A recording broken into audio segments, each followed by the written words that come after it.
Good afternoon, everyone. My name is Benjamin, and welcome back to our weekly updates. And this is actually a monthly update of the presidential election map. Um, and uh, so I'm also going to be offering my own opinion. Right now, we've got the model there, my model's forecast, which I'm not going to bump it up for the quick market response to the coronavirus correction. Um, Now, I'm not going to say don't be concerned about coronavirus. Definitely, stock up, always wash your hands.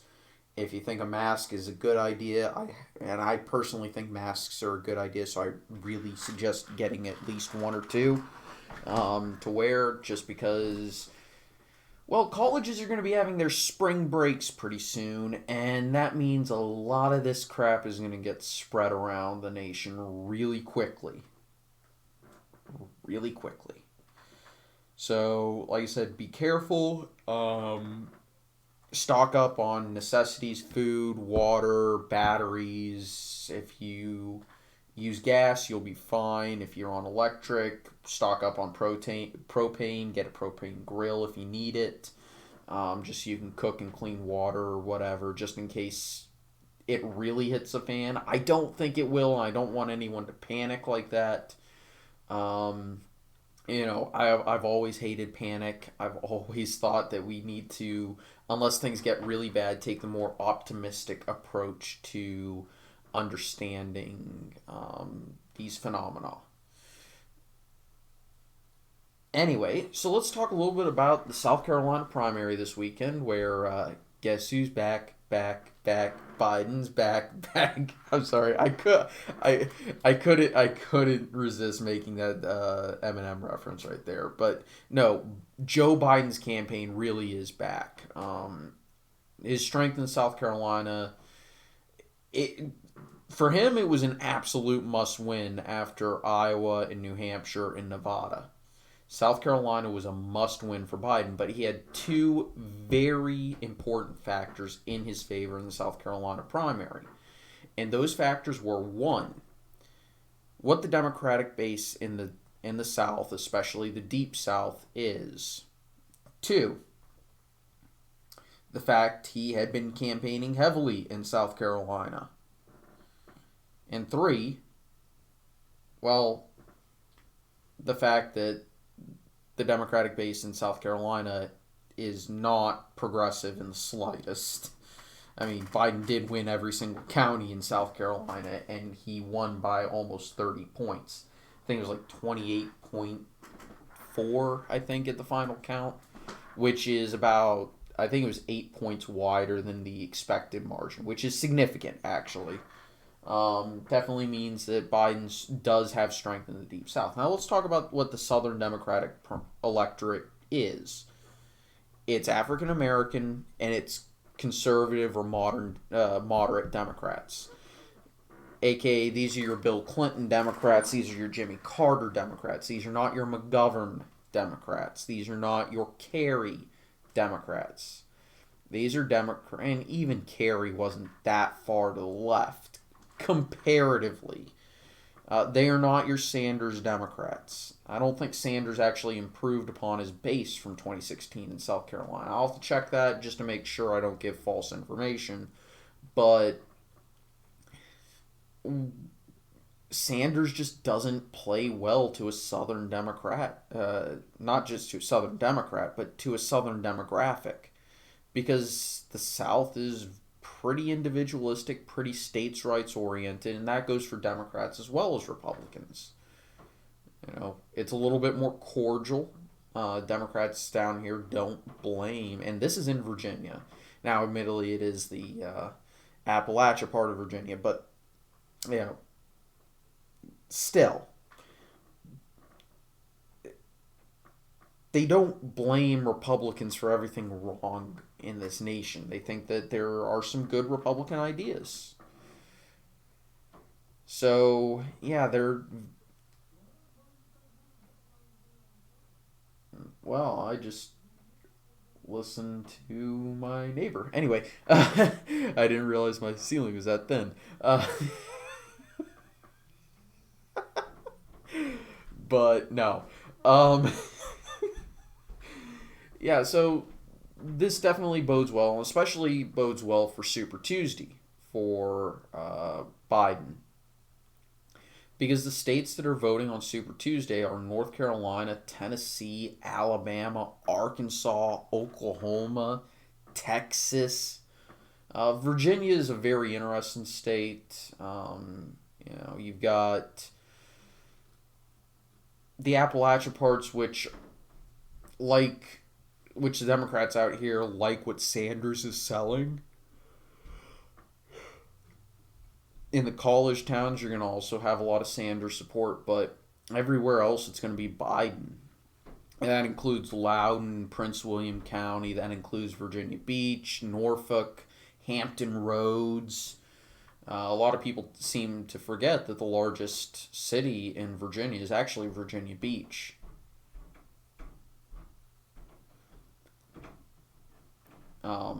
Richmond will also play really well with, Richmond will also help Biden out a little bit. But then you get into some of the other states like Maine, Vermont, Massachusetts, Rhode Island, Colorado, California, Minnesota. Those are states that Bernie should do well in. But it's going to be roughly balanced out. Now, Bloomberg's going to be second and third in most of these states, and we'll see exactly by how much, and we'll see what that does for his delegate count. But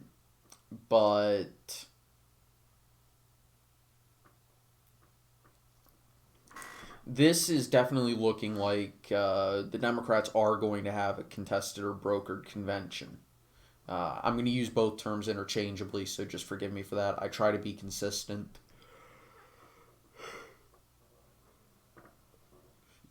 But, yeah, it is what it is. So, yeah. What we're talking about here is the very likely chance of a contested Democratic convention in Milwaukee. And no winner of a contested convention has ever gone on to win the presidency in that cycle. Neither Teddy Roosevelt nor William Howard Taft were able to win the election in 1912. I was just trying to make sure I got my election years correct. Taft did not win in 1912. Then I believe the next contested convention, various Democratic conventions that spawned the various Dixiecrat and American independent movements. Basically, segregationist Democrats. Then you had, I believe it was 1976. Gerald Ford won a contested convention and lost a general. I think that was actually the last contested convention. But you don't go in. It just doesn't happen. And there are various factors because strong primary challenges in campaigns, or not strong campaigns, but tough fought primaries tend to weaken your support in the general because you're going to piss off a lot of supporters for other primary candidates who are going to be less likely to back you. They won't necessarily vote for the other party's candidate, but they would be more likely to stay home. And let's say just throwing this out there, let's say a Bloomberg wins. There are a lot of Sanders supporters and a lot of progressives who are not going to vote for Bloomberg. They probably won't vote for Trump, but they almost certainly won't be voting in the election period. Because to them, Trump and Bloomberg are carbon copies. The only difference is one likes guns and not taxing stuff, and the other likes taxing stuff and hates guns. And everything else, they see them as exactly the same. So, yeah, that's one thing that could certainly be a factor.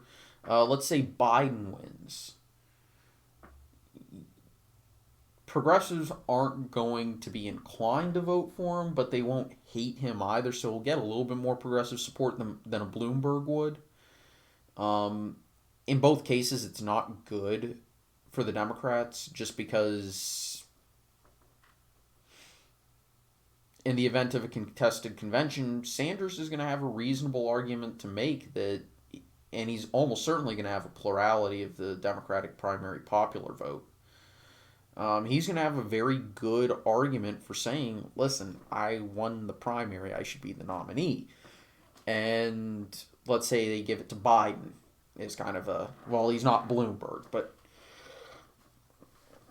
Sanders could make a reasonable argument that I'm not endorsing someone because guess what? I won the primary. I should have won the primary. And yeah, we'll have that be something important. And then, of course, it's even worse with Bloomberg. And of course, then there's that non-zero chance of Sanders being so upset that he decides he's going to run an independent campaign, which would basically guarantee the election goes to Donald Trump. And we're talking about every swing state would likely vote for the Republican. And you could have a chance of, say, New Jersey and Delaware and Connecticut and maybe even Oregon, certainly Virginia, voting for Trump, not because Trump did well there, but because the Democratic vote was split. And that also includes the southwest states of Nevada, Colorado, New Mexico, right? Then, of course, you've got Bernie, who, at least based off of the reaction of the Democratic establishment and a lot of the moderate Democrats I know, they don't like Bernie. They think he's better than they maybe not better than Trump, but they think he's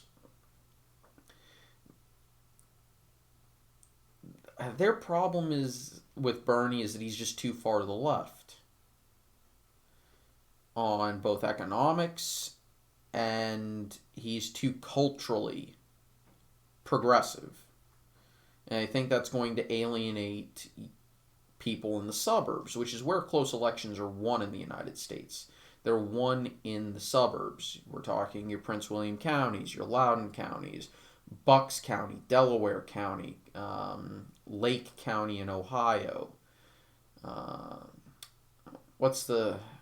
believe it's Macomb County in Michigan. I think it's Waukesha County in Wisconsin. Don't quote me on that. Or Maricopa County in Arizona. Your suburbs in the Atlanta area. Fayette, Gwinnett, Coweta,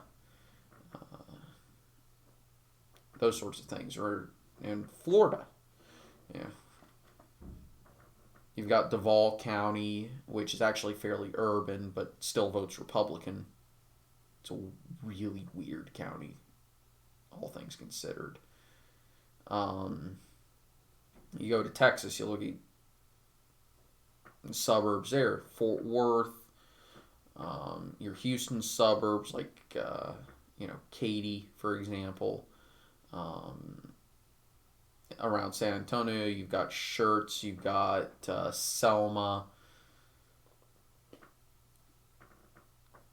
New Braunfels, which is halfway between Austin and San Antonio. But the suburbs are where close elections are won.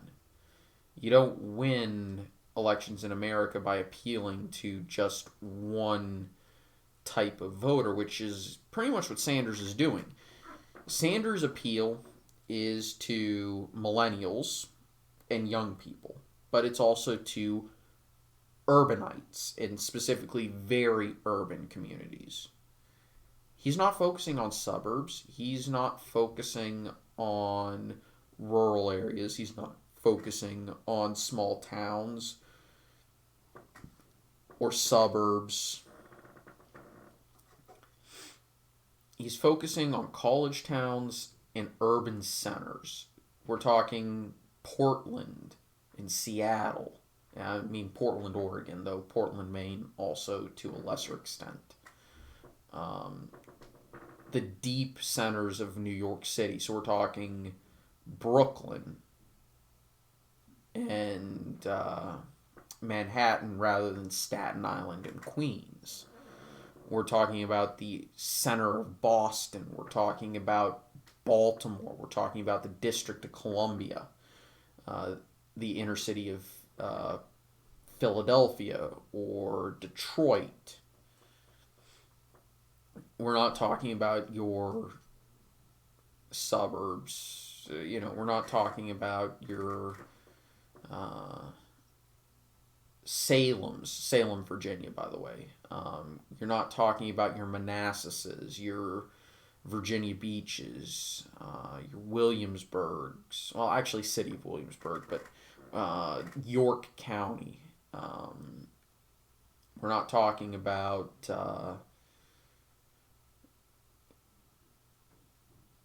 towns like, say, Peachtree City in Georgia, or Waco in Texas, or Amarillo in Texas, or Oklahoma City, sort of Oklahoma City, but or Cheyenne, Wyoming, or the Salt Lake City suburbs in Utah. We're talking about a candidate who is campaigning basically in the absolute urbanest of urban centers, because that's where his base is. Then a primary, that's fine, because the Democratic primary is going to be skewed towards those areas, just like the Republican primary is going to be skewed towards more rural and conservative areas. But the suburbs are roughly equally split, so you can't go extreme to one side or the other, because suburbs don't want that. They want the status quo. So you have to appear, somewhere in the middle on most issues, but maybe slightly off to one side or the other on the debate. And you can't go radically far in one direction in order to win there. And that's why I just don't, in general, like Sanders' chances in general. Biden can certainly win those suburbs, but he's a gaffe machine. He can't string together two sentences without making a mistake. And then, of course, Bloomberg has tyranny problems because he's a tyrant in sheep's clothing. If I have no, I just can't stand Bloomberg, but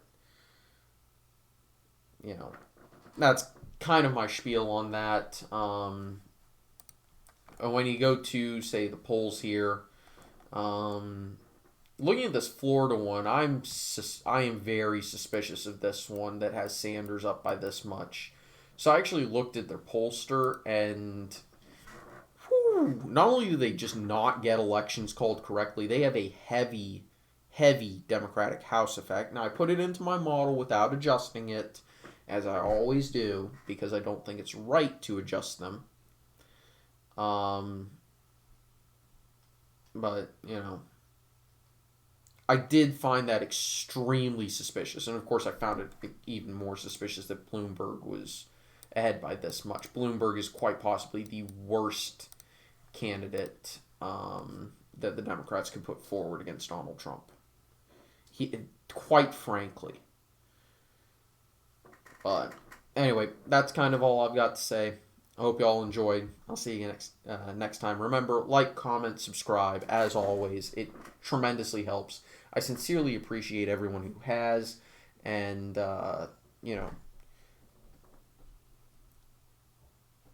thank you. Seriously. Anyway, hope you all enjoyed. I'll see you next time. Take it easy. Bye-bye.